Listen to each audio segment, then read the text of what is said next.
Next, The Fugitive, in color. It's The Franklin Show, live from Franklin, with America's favorite adopted pup, Franklin Delano Roosevelt Lloyd Wright Sinatra Seltzer, and his friend and favorite Franklin dog adopter, Michael Seltzer. I'm your announcer guy, Shotgun Tom Kelly. You better believe it, baby. And now, here's Franklin. All right, hold it, Kimball. I'm sorry, your fare already left.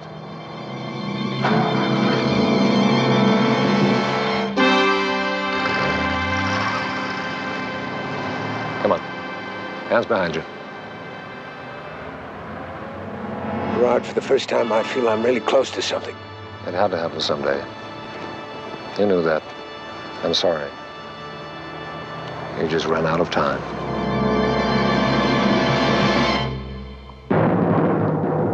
The Fugitive.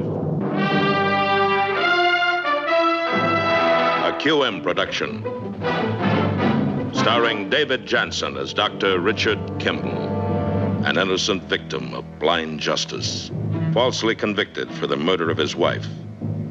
Reprieved by fate when a train wreck freed him en route to the death house. Freed him to hide in lonely desperation, to change his identity, to toil at many jobs. Freed him to search for a one-armed man he saw leave the scene of the crime. Freed him to run before the relentless pursuit of the police lieutenant obsessed with his capture. The guest stars in tonight's story: Richard Anderson, Joseph Campanella, Michael Constantine, Jacqueline Scott, and special guest star Diane Baker, also starring Barry Morse as Lieutenant Phillip Gerard. Tonight's episode, The Judgment, Part 1. Well, thank you to my great band and to you out there, you fabulous audience, and all of you out in TV land, and to my announcer, Shotgun Tom Kelly. And I'll tell you a quick story about Shotgun Tom Kelly, who has a Hollywood Walk of Fame star. He is a major factor in Los Angeles. He was at my home for a party way back when, and I hear his phone ringing while I'm in conversation with somebody else, and it's the theme song from The Fugitive.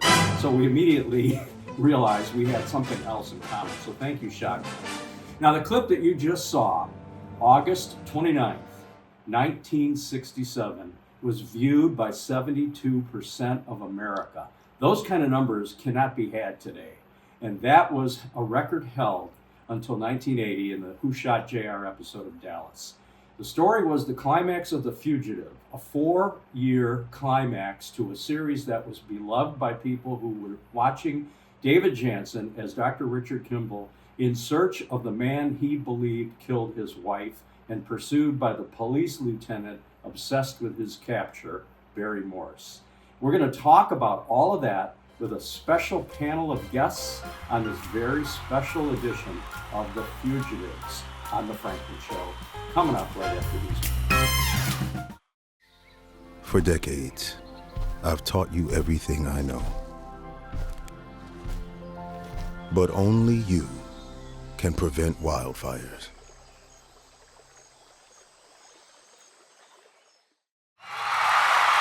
Hi, everybody. Welcome back to The Franklin Show. Franklin and I have a very fascinating story to tell, so bear with me. This goes back to 1988, and I was living in Bloomfield Hills, Michigan at the time, and I took my little 4-year-old son, Justin, to the Bloomfield Hills Library to do a little reading and playing. Of course, I pulled out Catcher in the Rye for him, trying to get him to read that. He was bored. And I started doing as I do, which was rifling through newspapers, and came across the LA Times, like to read things that might be somewhat unique to our area, get their perspective. And being a TV head, I automatically go to the TV Guide as well.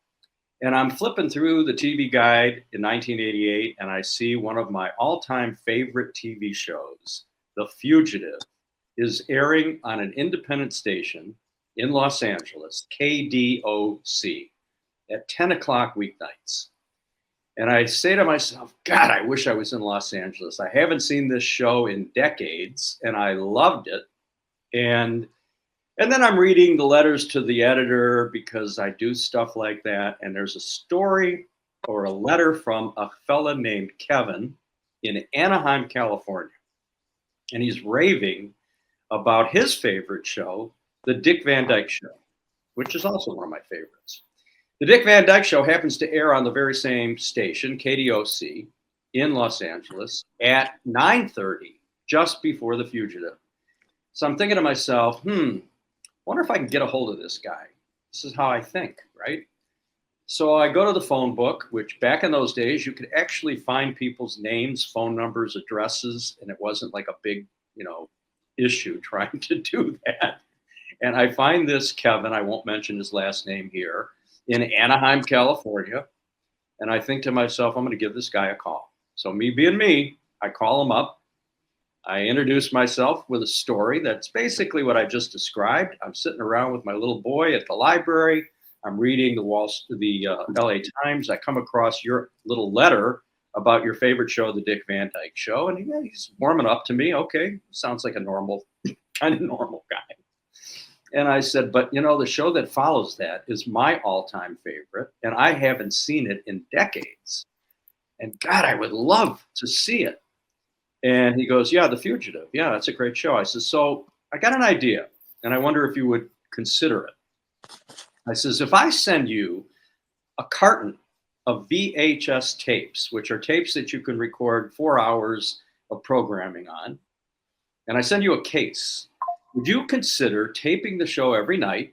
And when you get to the point where you've got 4 loaded up on a cassette, ready to be shipped, I will also include a series of stamped, self-addressed envelopes, and you can mail me the shows. And would you consider doing that? He goes, yeah, why not? So Kevin and I became friends. And I told this story to local Detroit columnist Bob Talbert.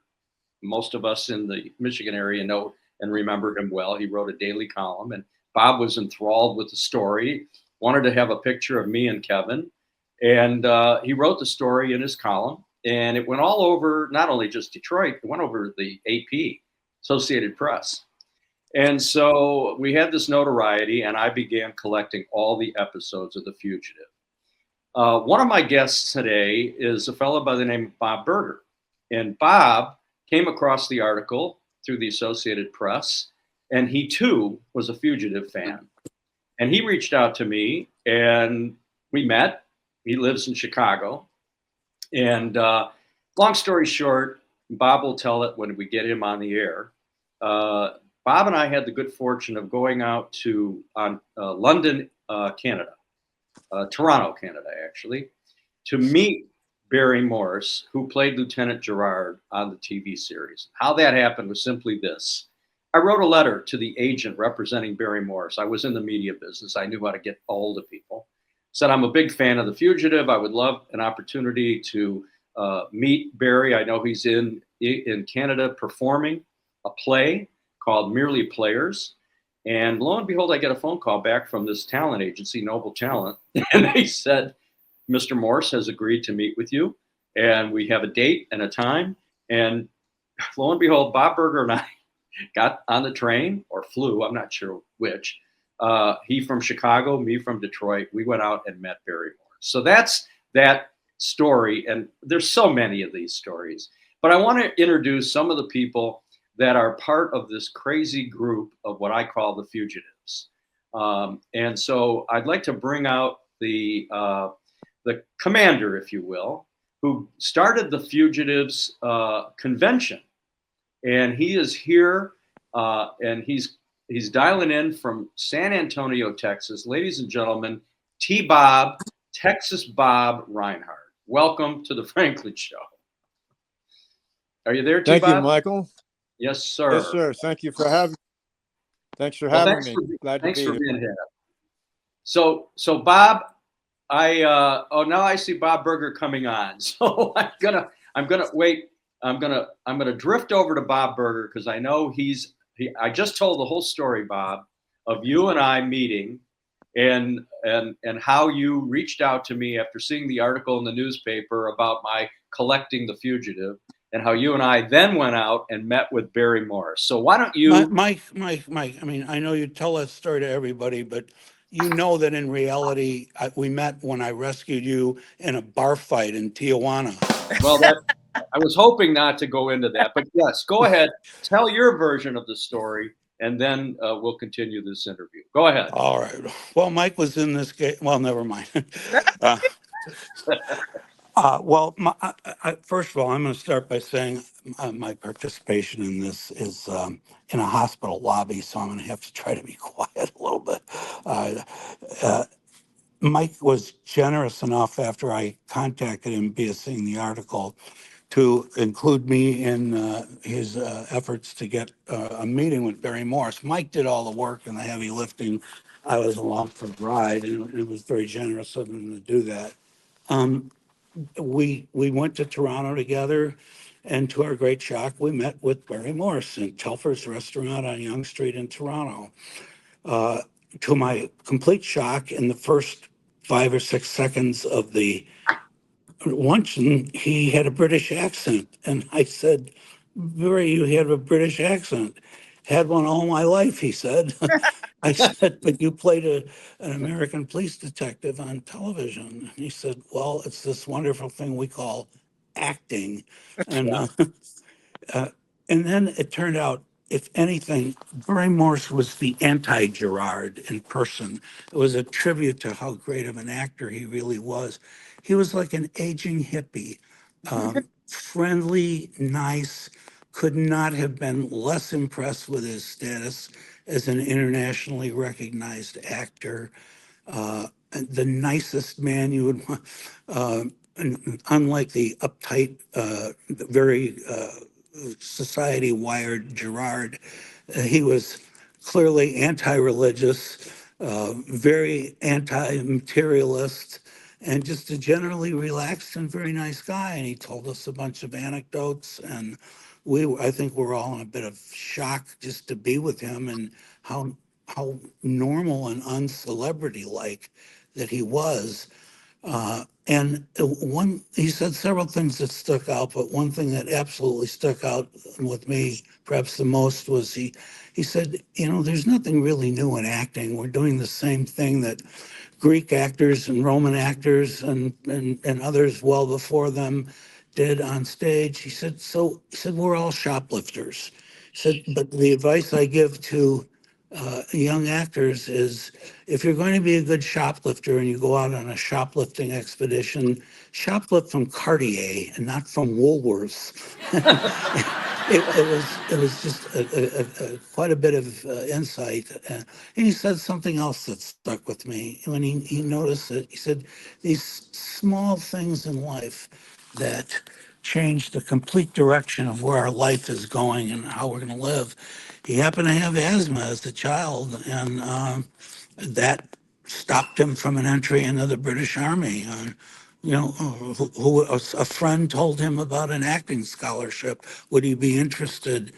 And I just came away with the impression of how little we understand what the human being behind the actor is, because this man put on the manners and airs of a uptight, highly societally compelled police lieutenant, and it was just nothing like that in person.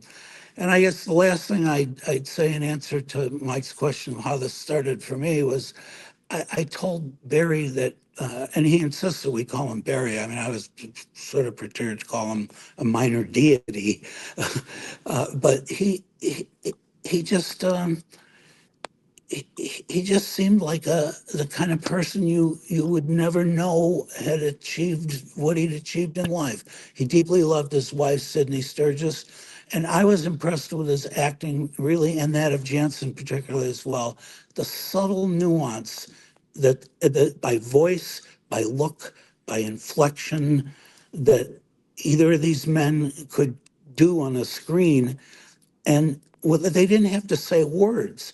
And to me, the most telling example of that is the final scene in The Judgment, The last episode where they look at each other as Kimball comes out of the courtroom and their eyes lock, and you see 15 different emotions running across both their faces.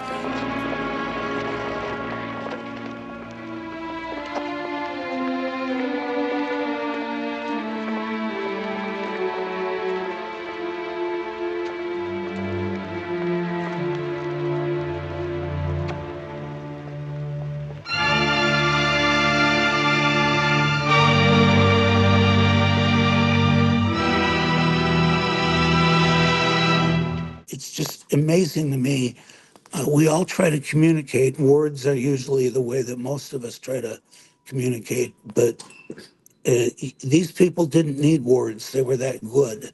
So, and then Mike was kind enough on several other times when he had Barry in person or on the phone. Mike was kind enough to get me on the phone with Barry again. A most generous man.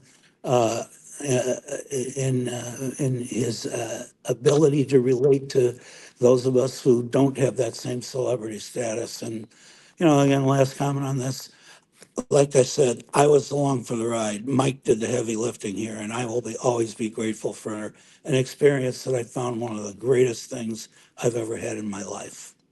Well, let me tell you something. I cherished that opportunity. It was unique. And it was great happenstance, and I was happy to be able to bring you along because you are an articulate, intelligent, very young, retired healthcare executive. You and I formed I quit when I was 49 years old. I'm in my 25th year of retirement. Right. And I was always so impressed with that. And Bob, because he lived in the Windy City, Chicago, and I had many clients there, Walgreens and True Value and Ace Hardware. I was in and out of Chicago on a regular basis. It would be nothing for Bob to drop everything to meet me for lunch or for dinner. Our wives got to know each other. They loved each other. And we've had some great Mike, you experience. had clients, you had a lot of clients in Chicago. To obtain them, you must have engaged in a search in a Windy City. Well, I was going to bring that up, Bob. That was a big episode, and we will be showing, not only will we show the clip that you alluded to, the final scene in The Judgment, which aired on August 29th, 1967 to 72% of America. That scene where Kimball is walking out of the courtroom and Gerard approaches him on the sidewalk, and they look at each other, and as you described, in glancing and a handshake, they said everything. Now, Barry told us that they had written a script for the two of them to speak to each other. And both of them, as talented professional actors, said, there's no words necessary in this scene. The best we can do is to look at each other with that great talent that they had and communicate without verbal skills. And so we're going to be showing that scene. We're also going to show Mike, if you recall, he told us in that scene that he and Janssen both thought that the scriptwriters had done a wonderful job for 4 years, but that the last scene between Kimball and Gerard was too maudlin and they didn't need to get that far. But they rehearsed it as written. And at the end of it, Barry leaned over and kissed Janssen on the head. that told everybody that perhaps they needed a different approach. I forgot that. He told us so many great stories. And I am so happy that I was able to befriend him. And I will say that the friendship continued right on to his passing. We stayed in touch with each other. And in 1992, when the Harrison Ford movie came out, and it was a big, big deal, I had the idea to call the general manager of the CBS affiliate in Detroit, where I live, who I knew, and also knew that he was a Fugitive fan. And I said to him, Spencer, how would you like to have a marathon of handpicked best of Fugitive episodes on your air? Let's do it all night long, starting at, say, 11:30 and run it all night long. I'll pick the best episodes of The Fugitive. And what if I brought, say, Barry Morse, Lieutenant Gerard, from London, England, or wherever he was at the time, to host the show. And Spencer said to me, "Mike, you think you can do that?" I said, "You know I can." So we made arrangements to bring Barry in. And Spencer and I went out to the airport to pick him up in a limousine, brought him back to the headquarters of the CBS affiliate in Detroit, where Barry graciously spent hours with us and cut these intros to each of the episodes I selected for this marathon. And it ran to coincide with the premiere of the Harrison Ford movie. And I'll never forget it, nor will anybody in Detroit who was fortunate enough to have seen it. It was great, riveting television, and Barry was wonderful. So, hello again.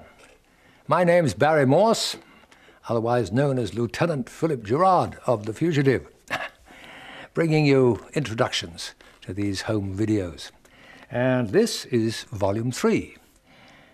I see that it was originally aired on February the 4th, 1964, and therefore relatively early in our immensely and to many people surprisingly successful first season. David Janssen, our hero, whom I got to know very well and to like very much throughout the years that we worked together. At the point when he came into this series, he had had a moderately successful television series before, in which he played a private eye character called Richard Diamond. And the interesting thing about this series was that, many of you who've seen it will remember, that he had a girl sidekick, a kind of girl Friday. But you never saw anything but her legs. This girl, whenever she appeared across the desk or walking down a corridor, you would see only her legs. And they wanted to engage a pretty young girl, of course with beautiful legs, to play this part. And who was it, I hear you cry, who played this part, showing nothing but her legs? Well, it was the then very young Mary Tyler Moore. Anyway, David Janssen, our hero, soon became immensely popular, especially with the ladies, at the same time as Lieutenant Gerard became immensely unpopular. Anyway, this episode is called Search in a Windy City, being, of course, Chicago. And unsuccessfully combing through Chicago after getting a tip that the elusive one-armed man might be in that city, Richard Kimball finally turns to a newspaper columnist named Mike Decker for some help. Decker has always been sympathetic to Kimball in the columns that he's written, but he now finds himself in need of a really big story to save his own career. So, knowing he'll need a lot of money to get his small army of informers to find the one-armed man, Decker promises his publisher either to find the one-armed man or to turn Kimball over to the police. Well, Gerard hears about Decker's activities from the Chicago police, and he determines that Decker must be hiding Kimball himself. So, with mounting pressure from the publisher and from Lieutenant Gerard, and believing his plan has failed, Decker then has to decide whether to turn Kimball over to Gerard. Our guests for this episode were those wonderful actors Pat Hingle as Decker and Nan Martin as his wife. Here then is Volume 3, first part, Search in a Windy City. That was a great story. Bob, I know you're in a hospital setting, and I apologize to my audience for the shakiness of Bob's presentation. He is an articulate, intelligent, and a great friend. And I'm grateful that you were here for this portion of the show. So you can stay as long as you want. I'm going to move on now to Texas Bob Reinhardt, who started the Fugitives Convention. And as I was starting to introduce Bob, from San Antonio, Texas. And if Texas Bob looks familiar, it's because he has been in a myriad of Westerns on television. In fact, Franklin and I think we're watching either Laramie or Wagon Train or Rawhide yesterday. And I swear to God, I saw you in the episode. But anyway, Texas Bob Reinhardt from San Antonio, welcome to the Franklin Show. And let's talk about the Fugitives and the origin of this great group, this convention that you started. Well, of course, I was a fan right from the beginning. I saw the first episode when I was 16 years old and never missed one. And back in when A&E was running The Fugitive twice a day, back in the early 90s, I said there must be more fans out there. So I decided to start a fan club. And I put together a newsletter, which I've been now publishing for 33 years. And then I decided, well, if there's that many people interested in The Fugitive, we should have a Fugitive convention. So I got together with some folks and we organized the first Fugitive convention in David Janssen's hometown of Napanee, Nebraska in 1992. And then we invited David Janssen's mother, and she came to the convention, and we had a great time. She toured us through the home where she gave birth to David over there in Napanee. And of course, when the movie was coming out in 93 with Harrison Ford, I got a call from TV Guide. They were sending a reporter out from Hollywood to interview me for TV Guide. And once that happened, I got all kinds of requests to join my fan club, and decided, well, the next convention needed to be in Hollywood. And we stayed at the Roosevelt Hotel there in 93. And right when the Fugitive movie premiered at the Man's Chinese Theater, and we were right across the street, and we went to there as a group, and it was a fabulous time. And we've been running ever since. We'll have our 34th annual convention coming up in Boston this year in October. And Bob, you graciously gave me these Fugitive handcuffs, which I wear proudly. I had complimented you on them once at one of the conventions. And at the end of the convention, we were sitting together saying goodbye to everybody.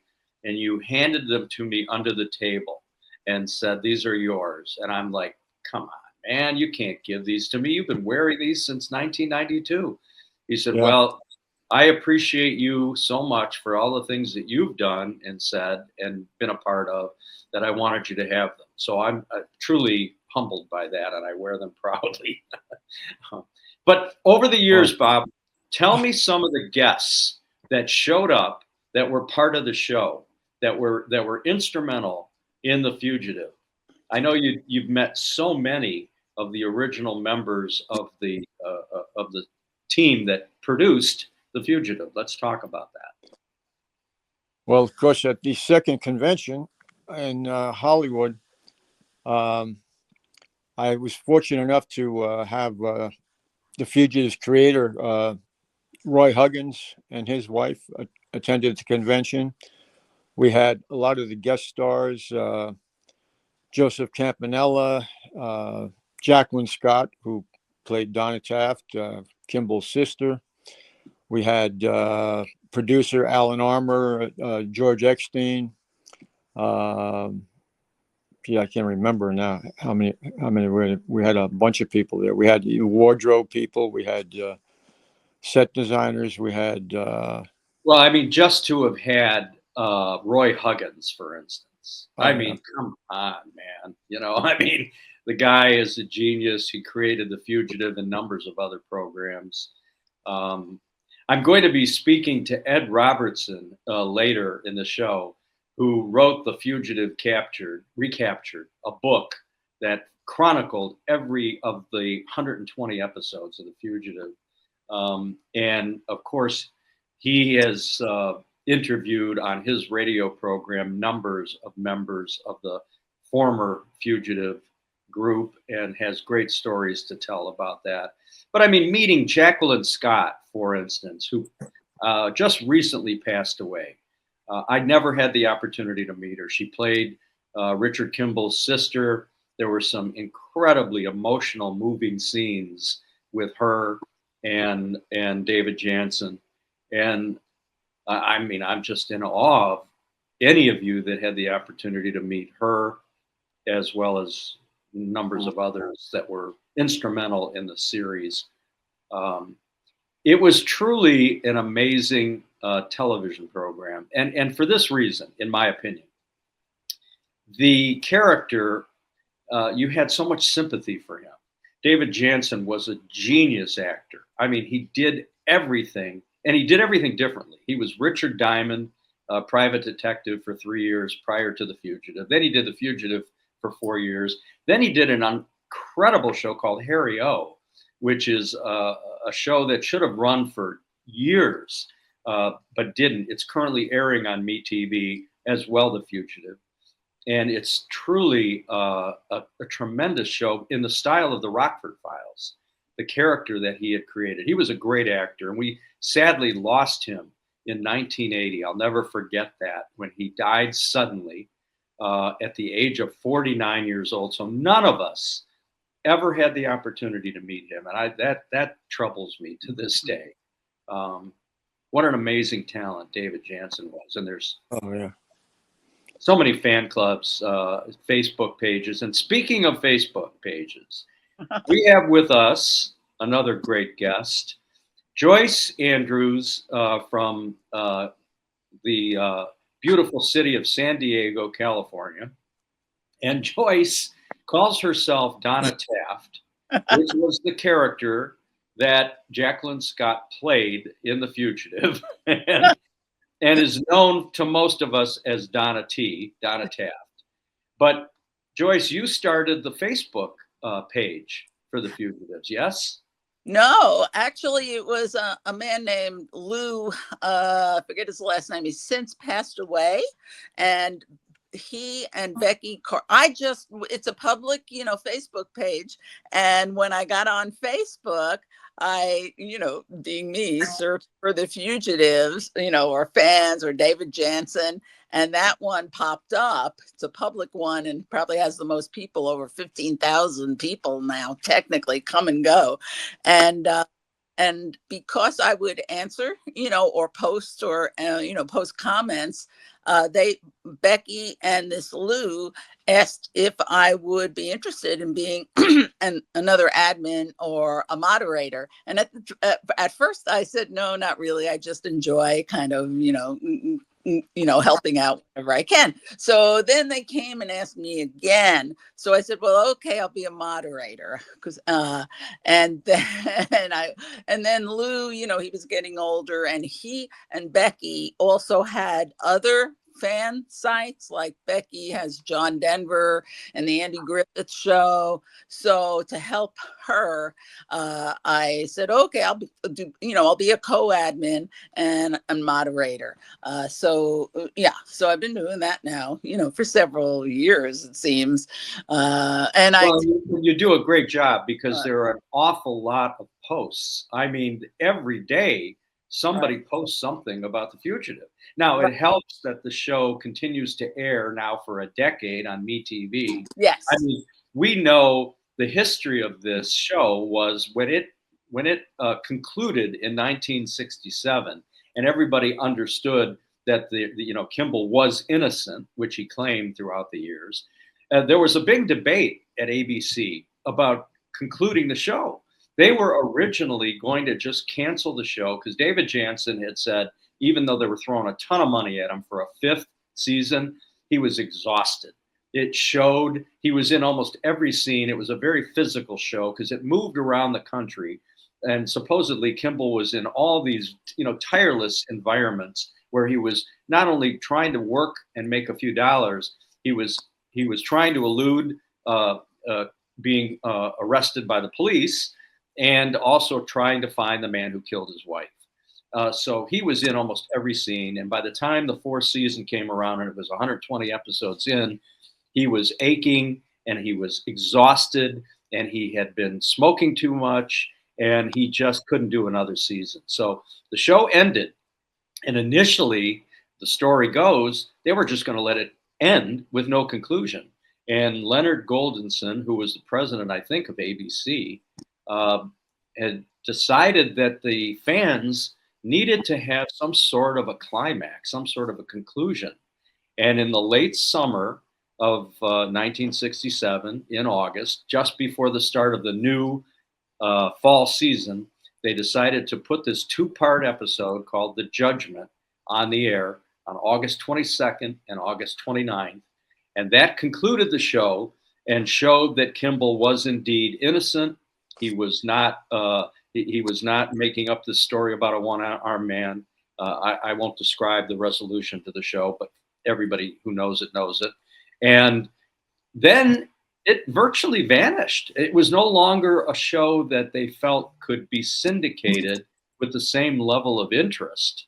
It appeared in a few places here and there, and it ran on ABC in afternoons for a year or so. But for about 20 years, unless you were lucky enough to live in Los Angeles and KDOC aired it, as I described earlier, or other handfuls of stations around the country, until A&E picked it up in 1990, none of us could see The Fugitive. So that was an incredible rebirth of the show. And of course, it dovetailed with the Harrison Ford movie, which has gone on and won every award necessary. And, it was a great way to pay tribute to a great television series. But my point is simply that when you think about it now, going back 50, 60 years, the fact that people are still enthralled by this, that there are websites, there are fan clubs, there are newsletters, one of which Bob Reinhard produces. There was the TV Collector. There were a number of other fan publications, that people still have an interest in this show. And this show that we're doing today, this tribute, I think is going to be a highly watched show, because I'm going to post it all over social media where the Fugitive fans are. So, Joyce, thank you for being the administrator, moderator, whatever it is that you've done. It's sort of like herding cats, right? I mean, yeah, really, yeah, it is. Every now and then, even just recently, I had to kind of step in a little bit, but for the most part, it's a very good and fun group and welcoming group. Yeah. And you've been to how many conventions? You've been to many of the conventions. Yeah, I've been. The first one I went to was Reno, because I was kind of taking care. I was an only child and taking care of, my parents were getting elderly and stuff. And when I saw that they were going to meet in Reno, I said, well, that's an easy, flight. I'll do that. I had no idea that then they vote like at a Saturday dinner at that time on where they're going to meet the next year. And they ended up voting to come to San Diego, and they found out I live in San Diego. So, and T-Bob was at the time would video, like he would recreate a scene from one of the episodes. We tried to associate it with the locale we were in, and he was asking me to look for an onion farm, so Kimball, was with the migrant workers picking crops and stuff, and I think, oh geez, I don't know. And I didn't have a computer at home. I had one at work, and I would stay late and stuff, and I found I couldn't believe it. I found this place called Bell Gardens, which was maybe 45 minutes outside of San Diego. And it's the Taco Bell family, actually. And was a working farm. And we, and at the time we had no GPS in cars, no cell phones. And I picked this hotel in Hotel Circle that was central. And then I had a caravan of maybe 7 or 8 cars trying to follow me in my car and not get lost, 45 minutes, on freeways and side roads and stuff. But it was fun. I mean, it was baptism under fire. There were 2 people who came from England who didn't know each other. Right. One from London and one from Christchurch. We had 2 sisters from France who come every year. Right. Yeah. Catherine and what's your sister's name? Isabel. Yeah. Right. Yeah. Right. Right. And people from, various states. So just imagine, think about that. Think about how unique that is, that there are people still that are traveling the world. And Bob says the next one is coming up in October in Boston. I'm sure that'll be on the Facebook pages and on social media, and I'll put it up as well. Right. This could be the biggest one in years. Who knows? Yeah. All right. I'm going to wrap this up. We have done some really, really interesting interviews on this show. I want to thank my guests, Bob Berger and Bob Reinhard and Joyce Andrews, for your contributions. And I'm going to be showing some clips from the show. But right now, the 3 of us are going to sit down and play the Fugitive game, which I have right here. And we'll do that virtually during the commercial break. And but thank you guys for being here today. I hope you enjoyed it as much as I enjoyed having you. And folks, we'll be right back with our next guest right after this. You're not going to get it all right. Just make sure you nail the big stuff. Mama! Like making sure your kids are in the right seat for their age and size. Get it right at nhtsa.gov/the-right-seat. Okay, thank you, everybody. Welcome back to the Franklin Show. What a spectacular hour of captivating, mesmerizing television, as usual, and a very special guest. I am so delighted to introduce to you a famous author and a podcaster and a gentleman and a scholar, Mr. Ed Robertson. Welcome to the Franklin Show. Michael, thank you for having me on. Well, thanks for being here. So, Ed, I think I became acquainted with your work when you published the book, The Fugitive Recaptured. And I'm thinking that goes back to 92? The book came out in August 93. I would have been working on it 92, 91. It took me 3 years to originally write the book, not because I work slow, but because I was I had a day job at the time, so I was working in between, finding time and doing all that and making trips to Los Angeles and other places to research the show. But the book originally came out in 93, and it's still available one way or another. Yeah. Which is always good. And the remarkable thing, Michael, is when you release a book, you hope it will have the reception you think it's going to have. You never know, but I'm very happy to report that I still get emails from readers to this day, just letting me know how much they enjoyed the book, and in some cases, thanking me for writing the book. Well, I will tell you this: it was a work of art for those of us who are captivated, no pun intended, by The Fugitive, and of course that period. And I've described in the previous segments of this program with other guests the many steps that occurred between 1963, 1967, and the early 90s, when A&E started running the show twice a day, ultimately for a decade, after we hadn't seen it in a long time. And then, of course, the Harrison Ford movie that recaptured the entirety of the enthusiasm for the show in 92. And so your book, obviously well-timed. Obviously, I'm assuming you knew that the Harrison Ford movie was coming out? Well, not only did we knew the Harrison Ford movie was coming out, at the time I began writing the book in the summer of 90. It was the Alec Baldwin movie, not the Harrison Ford. Alec Baldwin to the Fugitive movie, and then for one reason or another, he dropped out, and Harrison Ford entered the picture. And so while we knew the book was, the movie was coming out, and we worked once I made the deal with Pomegranate Press to publish The Fugitive Recaptured, we did our best to time the book as close to the release of the movie as possible. We had no idea that the movie would explode and really tap into the public consciousness and really resonated with viewers the way many great blockbuster movies do, and it created a whole new interest for the original show, which is what you hope.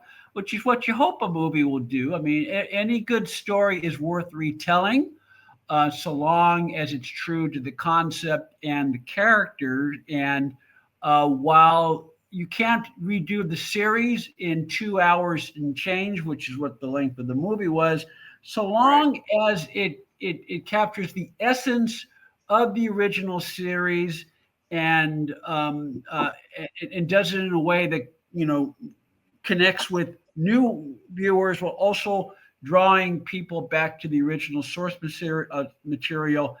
That to me is the very best case scenario for any reimagining of a show. Well, you made some news with that proclamation. I had not recalled hearing that Alec Baldwin was ever up for the role. I will tell you, as a grateful fan of The Fugitive, I am sure as hell glad he didn't get the role. I mean, he was different back then. It may have been acceptable.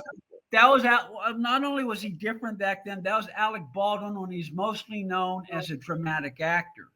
In the last 10 years, he, you know, the gun issue aside, in the last 10, 15 years, he's reinvented himself. He did a Leslie Nielsen. He reinvented himself as a comic actor. And so we mostly think of that's true. As a comic actor. But as he was in 30 Rock, I certainly appreciated his work. I didn't appreciate much else, but I certainly think that Lieutenant Gerard would have a hell of a time with him today with the gun charge. So yes, all right. Yes. Well, you mentioned, going back to the movie, one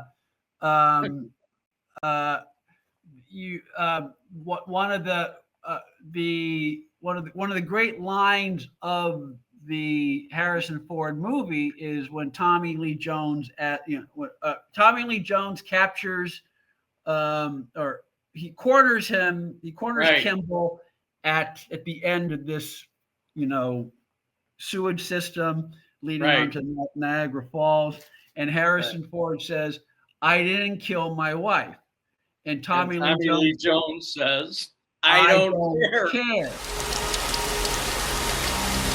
I didn't kill my wife. I don't care." Which was very much in the spirit of the character of Gerard. According to Roy Huggins, that was not in the script. Jones came up with that in the moment. And the director Andrew Davis thought it worked. They did a couple of takes, and that was the one that stayed in the print. So it definitely worked. I'll agree. It definitely worked. Yeah. We were talking in a previous segment about the actual ending of the series, the 67 series. We met Barry Morse, myself, and a number of us. And he told us at lunch one day that they had written a script that included conversation between Kimball and Gerard in that final scene when Kimball is walking out of the courthouse and he, you know, makes that turn on the sidewalk, and there's Gerard with his hand extended, and they shake hands and they just look at each other, and everything that they did, the body language and everything they communicated was all that was necessary. But there was some lines written, and the actors felt they were not necessary. They didn't like them. And then they did an outtake in which Gerard grabs Kimball and gives him a great big kiss on the lips. That's right. You know, it's funny, Michael. Earlier today, I did an interview for my show, TV Confidential. One of the topics that came up was we're talking about series finales in general, and it was an offshoot of a discussion of the final episode of The Fugitive. And the final episode of The Fugitive it reflects the era of when a show was given an opportunity to do a final episode, to wrap up all the loose ends. More often than not, they chose a finale that was true to the character and true to the series. And as you just pointed out, it was not necessary to have a lot of unnecessary dialogue between Kimball and Gerard to create the impression that all of a sudden they're friends, even though viewers may want to see that. You know, the producers and George Eckstein, the writer of the show, who was also associate producer at the time, realized that there really wasn't anything needed to be said. Nothing was going to erase the fact that these two men will always have an uneasy link to them. And so, what we saw was what we saw. They shook hands, they acknowledged each other, and then Kimball went off and presumably spent the rest of his life with Diane Baker, which is not a bad payoff if you think about it. That's conversation. Whereas today, if they were to remake that show today, it would, because we live in an era of social media, and because almost every production staff in television has a designated person, usually an intern, whose job it is to pay attention to social media and reaction. So there's a more often than not, what social media reaction is factored into the decisions that, make a final episode a day, which is not necessarily the best thing for the show. True. No, that was a major event. We've described that in great detail. Now, your book, obviously, you must have done a lot of research, and you got the opportunity to meet a lot of people. Yeah. And yes, I did. And thank you, by the way, for prominently displaying this on the landing page of the Franklin Show. I appreciate that very much. It will be all over the Franklin Show. And it's available on the Amazon, like everything else. It's available on Amazon. If you wanted audio, I understand audio cassettes are coming back in vogue. And if you want an audio cassette of Barry Morse and Jacqueline Scott reading The Fugitive Recaptured for the audiobook, that is available. You reach out to me at edrobertson.com or TV Confidential, televisionconfidential.com. And I have audiobooks available in audio form. So, but no, it was great. I had an opportunity to talk to many of the to Stanford Whitmore, the writer of the pilot, the man who basically created the Bible for Richard Kimball. That the producers of the show and many of the writers of the show did their best to stick to, as even while writing within the confines of episodic television, which didn't always have which didn't always place the importance of continuity that it is today. But when they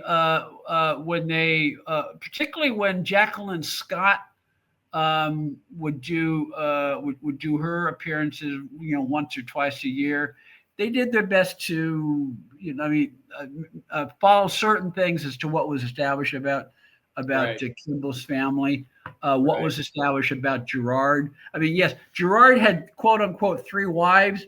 He only had, but he had 3 actresses who played his wife. Right. But he only had 1 wife, and because by the practicalities at the time, the actress who played her the first time either wasn't available or whatever. So that was why he was the character Marie Kimball was recast as Barbara Rush a couple of years later. The fun thing is Kimball originally had a brother. Kimball's brother, played by Andrew Prine. Kimball's brother went the way of Chuck of Happy Days. He disappeared. He never heard from him again after the first season. I do remember that. Yeah. Well, the truth is that it was.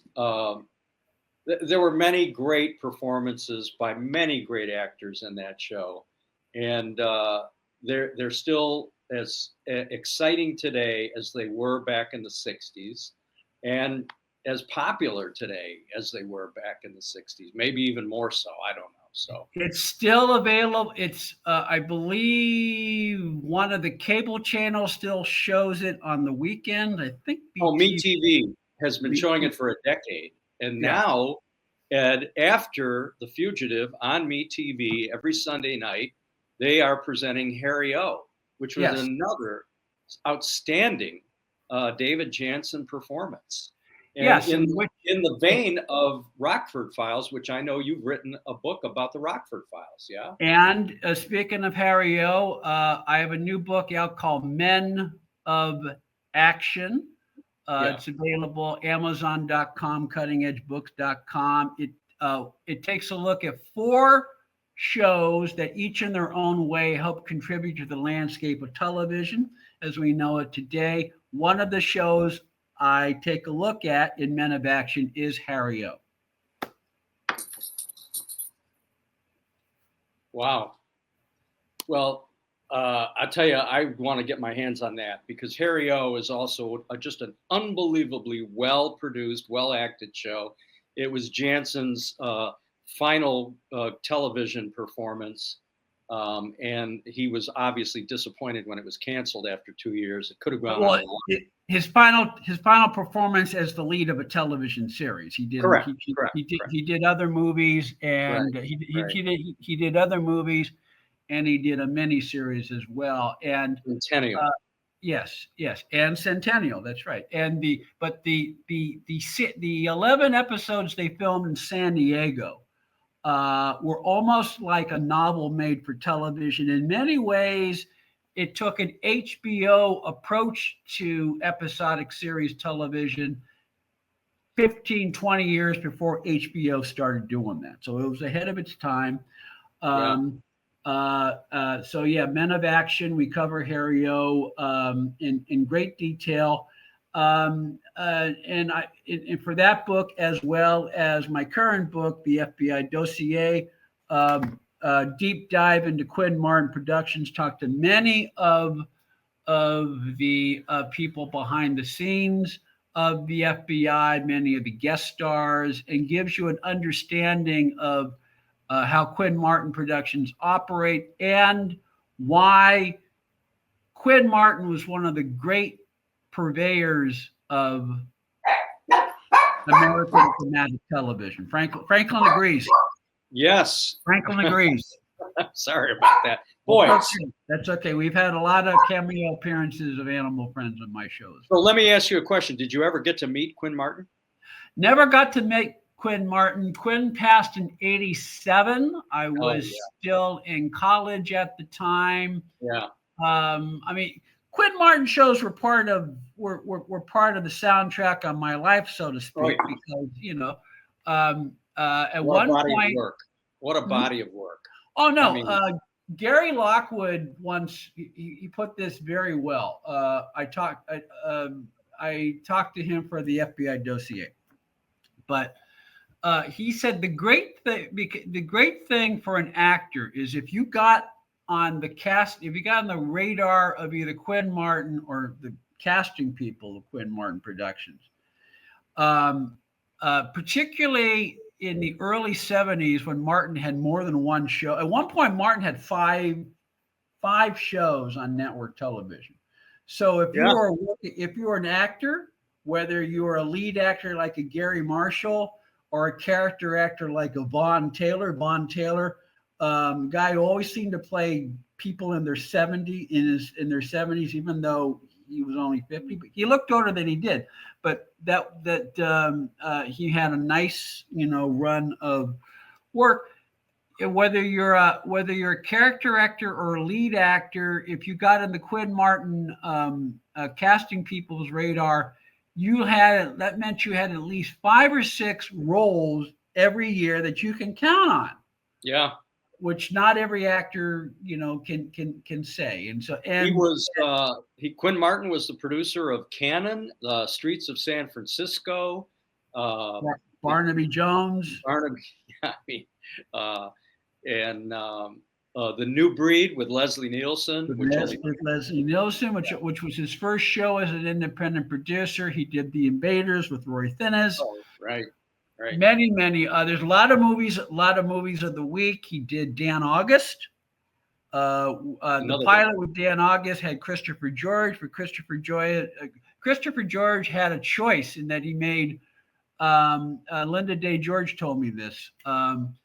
He shot 3 pilots that year, one for The Immortal, one for Dan August. and a third, which escapes me. All of them sold, which is very rare, which means he had a choice of which project did he want to do. Yeah. And so even though he had worked with, even though he'd done he had done the FBI, he appeared on other Quid Martin shows, he chose to do The Immortal, which left Burt Reynolds available to do Dan August, which is another great show. Well, Ed, I've got to wrap this up. It's been a thrilling interview, and I'm very appreciative of you. And you've got tremendous books that people will find on Amazon. If you type in Ed Robertson, you're going to see them all populate. The FBI is another great series that is now available. I'm starting to watch it again for the first time in years. I think it's on Freevee. Yeah, well, it's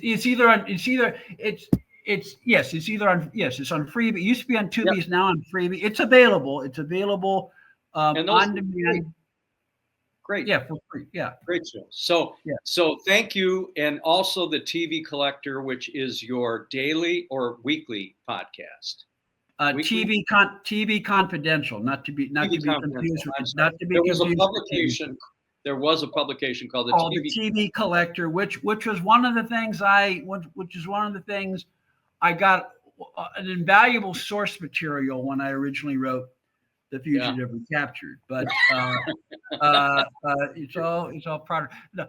I wasn't going to leave you out. Believe me, I was going to have plenty of follow up, but you've just done a great job of selling your book, and I hope that you sell a ton of them off of this. This program was a wonderful hour. I hope you enjoy it as much as I enjoy doing it. And I really appreciate you being a guest on the Franklin Show today. Yes. Reach out to me, edrobertson.com, televisionconfidential.com. One way or another, you can find me. Thank you. Everybody remember that. He's a good guy, and he's written some great books, and you're going to love his work. Folks, we'll be right back to wrap up the show right after these words from our sponsors. Thanks, Ed. Thanks, everybody. Thank you, Michael.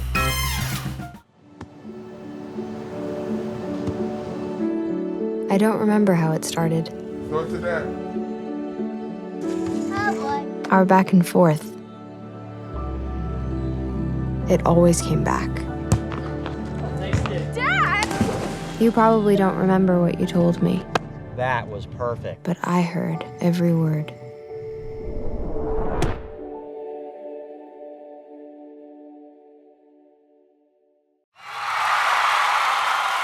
Franklin and I are grateful to this panel of guests today that talked about something that's near and dear to my heart and to many, many people out there. There are numbers of websites and Facebook pages dedicated to the fugitive. I hope you enjoyed this crazy discussion and the adventures we've all had, and I look forward to seeing you again on the next Franklin Show. Thanks for tuning in, everybody. Bye-bye.